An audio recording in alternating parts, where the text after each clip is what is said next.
Mientras la batalla por nuestra sociedad está tomando lugar en todo frente posible, quizás la más alarmante y la más difícil para mí de aceptar es el engaño dirigido a los niños en el colegio, a los enfermos y a los desesperados. Hace muchos años atrás, la profesión que más se respetaba era la profesión que tengo, ser un ministro o pastor. Un pastor era confiable, respetado, se lo buscaba por consejo, pero sin embargo, con el pasar de las décadas, esta profesión ha perdido credibilidad por culpa de una enorme cantidad de ministros y pastores que han estafado, pecado y mentido. Tristemente, hoy mi profesión es una de las profesiones más desconfiadas en nuestra cultura. Un par de años atrás, mi esposa y yo decidimos comprar una casa. Bueno, no la compramos realmente, sino que solo establecimos una relación a largo plazo con el banco que nos dio el préstamo. Sin embargo, antes que nos dieran el préstamo, el encargado del área hipotecaria nos dijo de frente, la verdad es que no creo que van a obtener el préstamo. ¿Por qué no?, le pregunté. El problema no es financiero, me dijo, sino que su profesión es una de las que representa los índices más altos en cuanto a riesgo crediticio el día de hoy. Ustedes empatan por el primer lugar con los vendedores de autos usados. Otra profesión que solía ser de las más respetadas era ser doctor. Por su sabiduría, el médico de familia era un líder en la comunidad en muchos aspectos. Sin embargo, esto ha ido cambiando. El creciente costo de una visita al médico, junto con la disminución del tiempo de la visita, la poca interacción del doctor con el paciente y un montón de otras cosas más, han llevado a la desaparición de la integridad profesional de una persona que nunca habría sido cuestionada en el pasado. Como estudiamos en nuestro último programa, el debilitamiento de la Iglesia ha provisto la oportunidad para que la nueva era entre con más fuerza. Y al parecer también, la pérdida de confianza en los médicos profesionales ha preparado el terreno para la infiltración de las prácticas de la nueva era en el área de la medicina. La medicina de la nueva era es llamada medicina alternativa o medicina holística. La palabra holística viene de la palabra griega que significa completa. El objetivo de la medicina holística es tratar a la persona no solo por su enfermedad, sino que busca tratar con todo el individuo, cuerpo, mente y espíritu. Estos ya no son términos extraños en la medicina. La nueva era se ha infiltrado a una velocidad increíble. Sin importar la técnica, ya sea acupuntura, biorretroalimentación, toque terapéutico o cualquier otra cosa que pueda encontrar allí, el objetivo de la medicina holística es básicamente sintonizarlo con la energía universal. Cuando se ponen las técnicas a un lado, encontramos que la base es que podemos usar la energía universal, que se supone que también fluye a través de todos nosotros. La razón por la que muchos están enfermos, según este pensamiento, es porque estamos fuera de balance o sincronización con la energía universal, o como sea que quiera llamarlo. Una simple visita a la tienda naturista o de comida saludable muestra la enorme cantidad de revistas y libros que hablan acerca de prácticamente todo.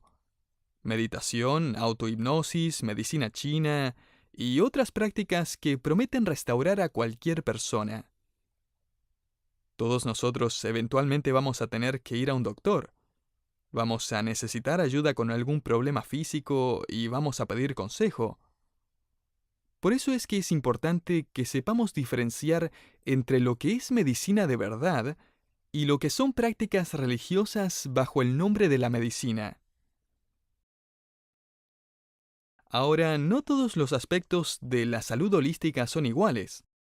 Sin embargo, hay principios que son compartidos por todas las ramas de la medicina alternativa. Uno de estos principios es que la salud, o el bienestar, es más que la ausencia de enfermedad. La nueva era enseña que la salud o el bienestar es un estado de crecimiento y autorrealización.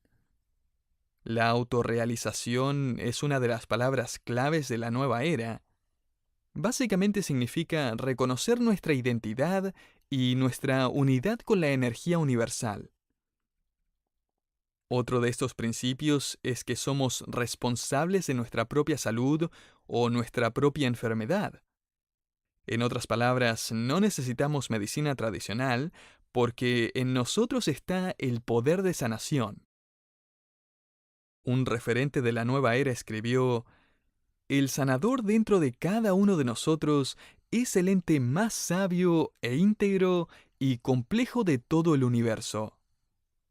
Ella luego agregó: "Siempre hay un doctor en casa". El movimiento de la nueva era simplemente ha reconocido lo que nosotros ya sabemos. Esto es, que el cuerpo humano es increíble. Tiene una habilidad maravillosa dada por Dios, creada por Dios para sanarse a sí mismo. La diferencia, sin embargo, es que nosotros reconocemos la soberanía de Dios sobre nuestra salud. Dios es quien ha permitido su enfermedad. Si no me cree, pregúntele al apóstol Pablo, que rogó a Dios que le quitara lo que llamó su aguijón en la carne. Y Dios le dijo que no. 2 Corintios 12:7. Podemos encontrar el origen de la nueva era en Génesis 3, donde Eva es tentada por Satanás, quien le dice: "Reconoce que tú eres una diosa. Toma el fruto y serás como Dios". Génesis 3:5. En otras palabras, este es el pensamiento de que nosotros podemos controlar nuestro propio destino, que somos los dueños de nuestro futuro. Comenzamos a aplicarlo a nuestro cuerpo, intentando controlar nuestra salud como si de verdad tuviéramos alguna autoridad absoluta. Luego la pasamos a aplicar a otros aspectos de la vida. Un tercer principio de la medicina alternativa es que la energía, no la materia, es la clave para la salud. Y sé que esto suena como una clase de ciencias, pero permítame explicar esto ya que es un tema bastante fundamental. La energía universal, de la cual supuestamente todos somos parte, es considerada como la fuente de la sanación. La nueva era propone que las personas no son solo entes materiales, y en eso podemos estar de acuerdo. Sin embargo, la nueva era enseña que todos tenemos una energía interna, que se conecta a la energía universal que pasa por todo y todos. Para poder sanarnos, uno necesita conectarse con esta energía, necesita reconocer que a través de su cuerpo fluye la energía que fluye a través del árbol y a través de los animales, a través de otras personas, a través de cada objeto y ser vivo del universo. Eso obviamente no es ciencia, sino que es parte de la religión hinduista. Este concepto se encuentra en su libro sagrado, el Bhagavad Gita, que es algo así como la Biblia hindú. Para el seguidor de la nueva era, de hecho, Dios es la energía universal. Cuando esa persona dice: "Sí, creo en Dios", no significa que cree en el Dios que usted cree. Esta persona está diciéndole que cree en una energía universal a la que llama Dios. La famosísima saga Star Wars o la Guerra de las Galaxias infiltró este concepto en nuestra cultura como ninguna otra cosa lo había logrado antes. El concepto de la energía universal o la fuerza está tan arraigado que en general nadie se da cuenta que le están enseñando las bases de una religión. Es muy importante que le enseñe a sus hijos a reconocer estas cosas, a entender que esos conceptos y esas prácticas vienen de religiones falsas y que no las debemos imitar. Que entiendan qué significa que la fuerza te acompañe. Un cuarto pensamiento de la medicina alternativa es que las prácticas de las civilizaciones antiguas son una fuente rica de sabiduría y conocimiento. Este concepto cada día es más común y más aceptado. Esta es la razón por la que las extrañas prácticas de los indígenas ya no se consideran como brujería, sino como una fuente de sabiduría. Supuestamente estas culturas tienen tanto que ofrecernos, así que necesitamos volver a las raíces. Necesitamos redescubrir sus rituales y cantos. Necesitamos volver a usar las hierbas y las opciones que usaban. Y especialmente en las películas vemos cómo presentan a los brujos y curanderos como personas muy sabias. Y querido oyente, si la antigüedad es prueba de sabiduría, entonces ¿por qué no mejor leemos este libro que tiene unos 4000 años de antigüedad? Básicamente nos dice que no existe tal cosa como la energía universal, sino que existe un Dios personal que controla todo el universo. Dice que el que niega la existencia de este Dios personal es necio. Proverbios 1:7. Ahora, como toda mentira contiene algo de verdad, y la nueva era no es la excepción, permítame mencionar en qué aspectos la medicina alternativa dice la verdad. Estas verdades permiten que sea más fácil confundir y engañar a las personas.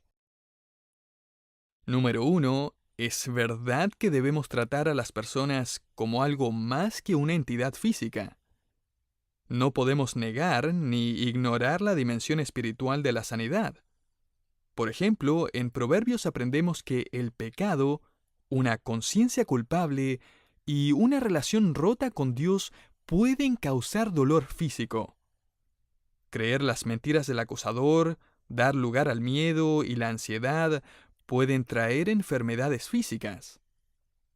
Nuestra mente, nuestro espíritu, puede influenciar nuestro cuerpo. El poder del mundo espiritual es muy real. El problema es que la nueva era entrega las soluciones incorrectas. Número 2. Otro aspecto en que la medicina alternativa está en lo correcto es en la creencia que deberíamos tomar responsabilidad por nuestra salud, en vez de dejarle toda la responsabilidad a los doctores y la medicina. Y es que Dios nos ha llamado a glorificarlo a través de nuestros cuerpos. Probablemente hay varias cosas que podríamos hacer para cuidar de mejor manera el cuerpo que Dios nos da y que no lo estamos haciendo. El problema de la nueva era es que pone toda la responsabilidad en las manos de la persona, mientras que la Biblia nos informa que Dios es nuestro creador y el sustentador de nuestro cuerpo.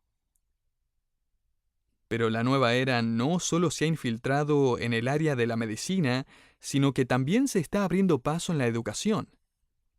Permítame decir desde un principio que si usted tiene un hijo o una hija, va a ser imposible que lo pueda proteger de las influencias de la nueva era. Si ese era su objetivo, dése por vencido. Si nuestro objetivo fuera proteger físicamente a nuestros hijos de la influencia del mundo, entonces deberíamos encerrarlos en el armario. No podríamos salir a jugar con ellos en el vecindario, necesitaríamos ponerle una venda en los ojos cada vez que salimos en auto, no podríamos dejarlo escuchar la radio o ver la tele, deberíamos irnos a vivir a una cueva en medio de las montañas. Pero sin embargo, nuestro objetivo no es principalmente proteger, nuestro objetivo es preparar. Y la preparación finalmente provee protección. Le invito a que vayamos a Efesios capítulo 6, en donde se nos enseña el objetivo de un padre y una madre piadosa. Efesios 6, 1 al 3 dice: Hijos, obedeced en el Señor a vuestros padres, porque esto es justo. Honra a tu padre y a tu madre, que es el primer mandamiento con promesa, para que te vaya bien y seas de larga vida sobre la tierra. Vosotros padres, no provoquéis a ira a vuestros hijos, sino criadlos en disciplina y amonestación del Señor.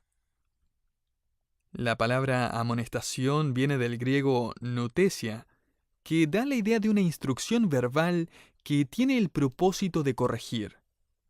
es la misma palabra para la consejería bíblica.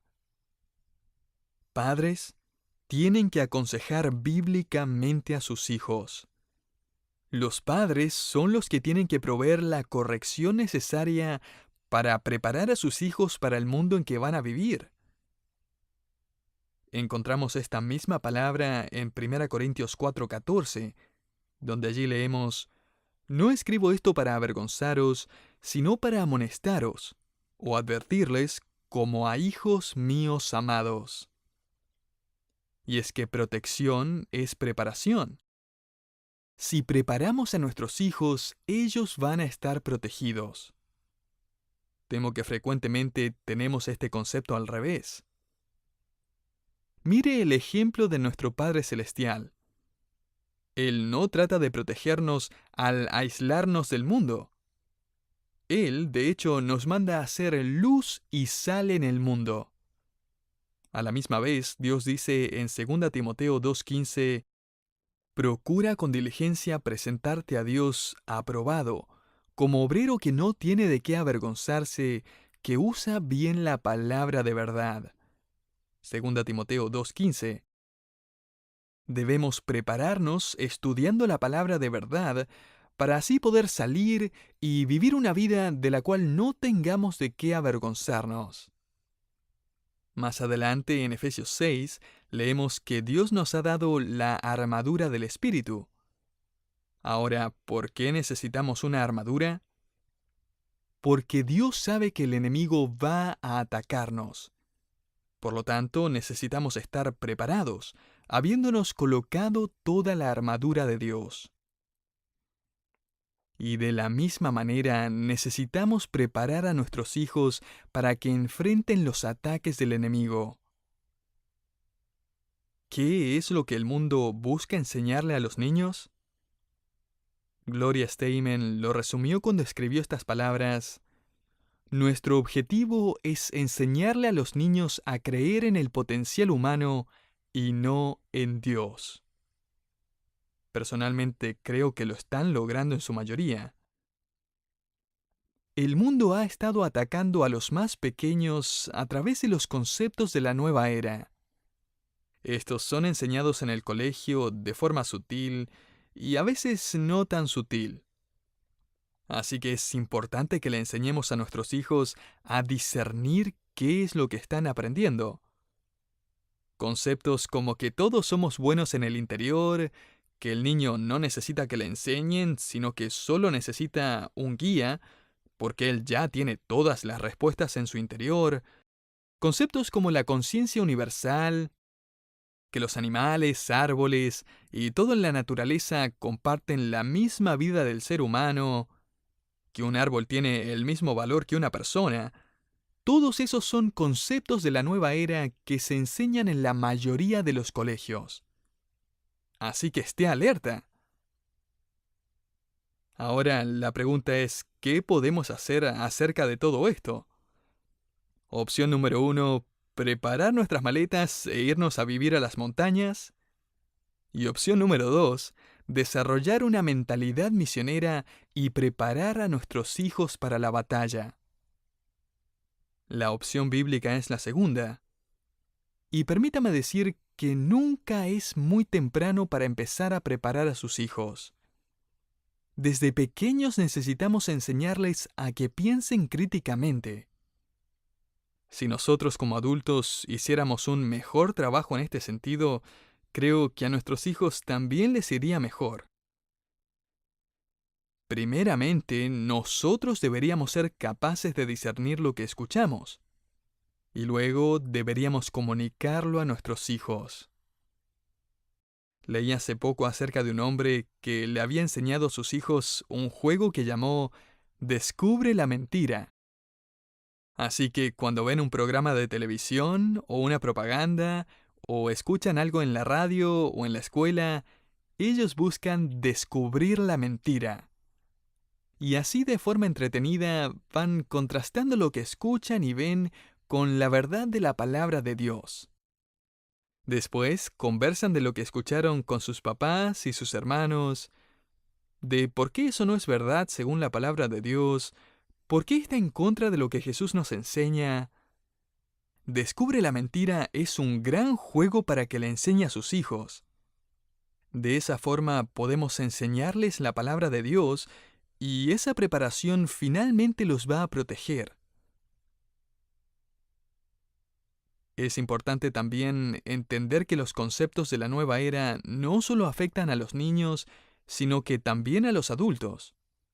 La idea de pensar positivo, de reflexionar en el potencial humano, es uno de los conceptos más populares en el día de hoy. En un principio puede que suene maravilloso, suena positivo y productivo. Y de la mano viene el concepto de la visualización. Este le enseña que uno puede lograr lo que sea que uno se imagine. Así que piense en grande, sueñe en grande, e inevitablemente va a tener lo que tanto quería. Este movimiento comenzó especialmente en el occidente gracias a un hombre llamado Napoleón Hill y su libro titulado Piense y hágase rico. Un éxito de ventas. Ahora, uno pensaría que ese libro solo habla de cómo ganar más dinero. Sin embargo, ese no es el caso. Ese libro es nueva era aplicada al área de las finanzas. Con el pretexto de ayudar a hombres y mujeres de negocios a reclamar su fortuna, el libro repite la vieja mentira de Satanás. Tú eres Dios sobre tu mundo. Y seamos sinceros, ningún hombre o mujer de negocios va a terminar en una charla titulada ¿Cómo convertirse al hinduismo?